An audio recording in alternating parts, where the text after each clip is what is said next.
नील महीधर शिखर सम देख विशाल बराहु। चपर चले है सुटक नृप हाँ कि न होई निवाहु। सियावर रामचंद्र की जय। नील पर्वत के शिखर के समान विशाल उस सुअर को देखकर राजा घोड़े को चाबुक लगाकर तेजी से चला और उसने सुअर को ललकारा कि अब तेरा बचाव नहीं हो सकता। आवत देखी अधिक रबबाजी चले बराह मरत गत भाजी। तुरत कीन नृप सर संधाना मही मिल गयउ बिलोकत बाना।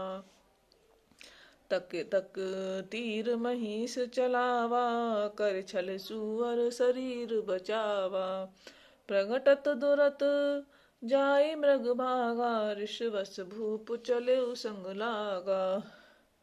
गयउ दूर घन गहन बराहु जहनाहिन गजबाज निवाहु। अति अकेल बन विपुल कलेसु तदप न मृग मग तजई नरेसु। कोल बिलो के भूप बड़ धीरा भागी पैठ गिरे गुहा गंभीरा। अगम देख नृप अति पछताई फिर महावन पर भुलाई।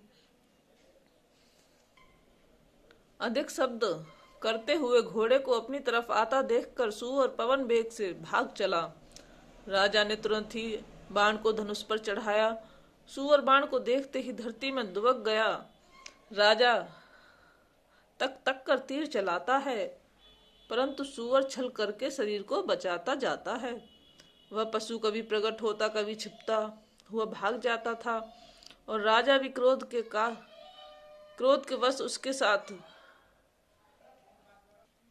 पीछे लगा चला जाता था। सुअर बहुत दूर घने जंगल में चला गया जहां हाथी घोड़े का निवाह नहीं था। राजा बिल्कुल अकेला था और वन में क्लेश भी बहुत था, फिर भी राजा ने उस पशु का पीछा नहीं छोड़ा। राजा को बड़ा धैर्यवान देखकर सुअर भागकर पहाड़ की एक गहरी गुफा में जा घुसा। उसमें जाना कठिन देखकर राजा को बहुत पछताकर लौटना पड़ा, पर उस घोर वन में वह रास्ता भूल गया। खेद खिन्न क्षुद्ध तृषित राजा बाज समेत खोजत व्याकुल सरित सर जल बिनु भयउ अचेत।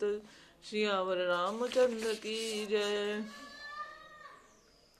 बहुत परिश्रम करने से थका हुआ राजा घोड़े समेत भूख प्यास से व्याकुल नदी तालाब खोजता खोजता पानी बिना बेहाल हो गया।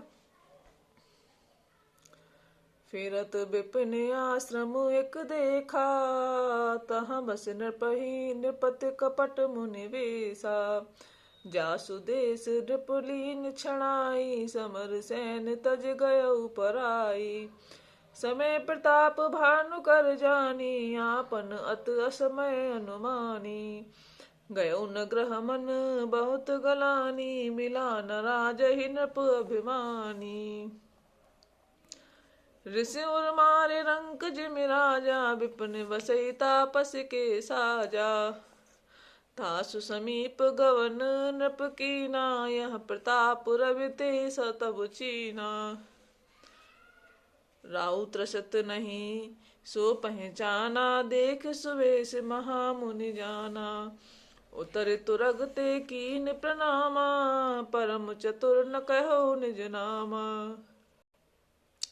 वन में फिरते फिरते उसने एक आश्रम देखा। वहां कपट से मुनि का वेश बनाए एक राजा रहता था जिसका देश राजा प्रताप भानु ने छीन लिया था और जो सेना को छोड़कर युद्ध से भाग गया था। प्रताप भानु का समय जानकर और अपना कुछ समय जानकर उसके मन में बड़ी गिलानी हुई।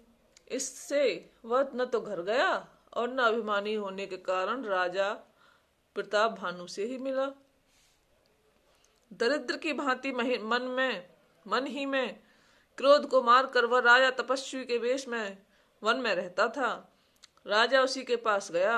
उसने तुरंत पहचान लिया कि यह प्रताप भानु है। राजा प्यासा होने के कारण उसे पहचान न सका।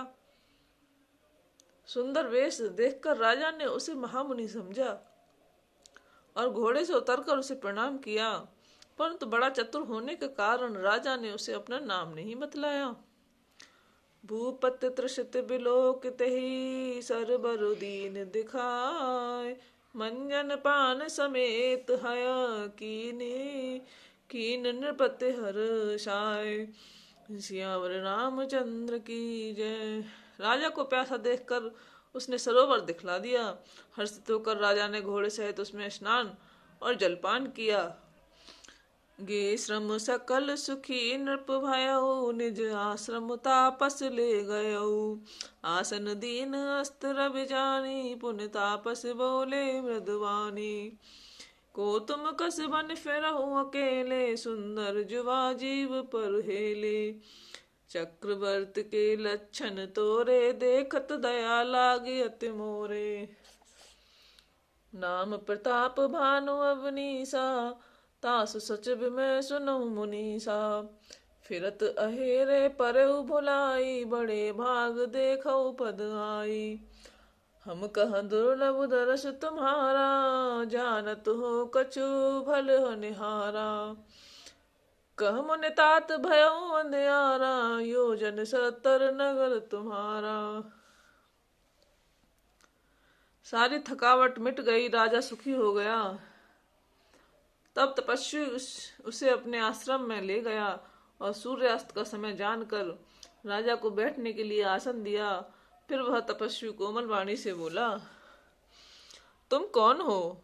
सुंदर युवक होकर जीवन की परवाह न करके वन में अकेले क्यों फिर रहे हो? तुम्हारे चक्रवर्ती राजा से लक्षण देखकर मुझे बड़ी दया आती है।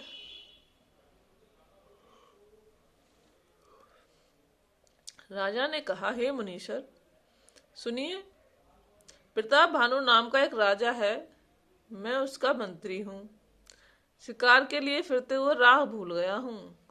बड़े भाग्य से यहाँ आकर मैंने आपके चरणों के दर्शन पाए हैं। हमें आपका दर्शन दुर्लभ था, इससे जान पड़ता है कुछ भला होने वाला है। मुनि ने कहा, हे तात, अंधेरा हो गया। तुम्हारा नगर यहाँ से 70 योजन पर है।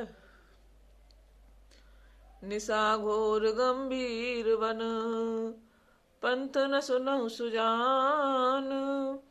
बसऊ आज वस जान, तुम जायो होत बिहान। तुलसी जस भवतव्यता, तेस मिलई सहाय। आपुन आवई ताहि पहे, ताहि जतहाँ ले जाय। सियावर रामचंद्र पत जय शरणम शंकर हरि ओम। जय जय सिया राम, जय जय हनुमान। मंगल भवन मंगल हारी, द्रवहुष दशरथ अजर बिहारी। दीन दयाल विरद संहारी, हरहु नाथ मम संकट भारी। बोलो सियावर रामचंद्र की जय, बजरंग बली की जय।